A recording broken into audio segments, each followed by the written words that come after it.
আসসালামু আলাইকুম। আজকে নিয়ে আসলাম নবাবী সেমাই। বর্তমানে খুবই জনপ্রিয় একটি সেমাই হচ্ছে নবাবী সেমাই। উপরে ক্রিস্পি এবং ভিতরে ক্রিমের লেয়ারে তৈরি এই মজার সেমাইটি, কিন্তু অনেকে কাস্টার্ড সেমাই বলেও থাকে। আর ঈদের রেসিপিতে এই রাজকীয় স্বাদের সেমাইটি থাকলে তো কোনো কথাই নেই।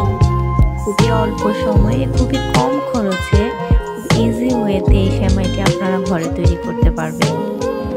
এই নবাবী সেমাইয়ের ফুল রেসিপিটা পেয়ে যাবেন আমার চ্যানেলে।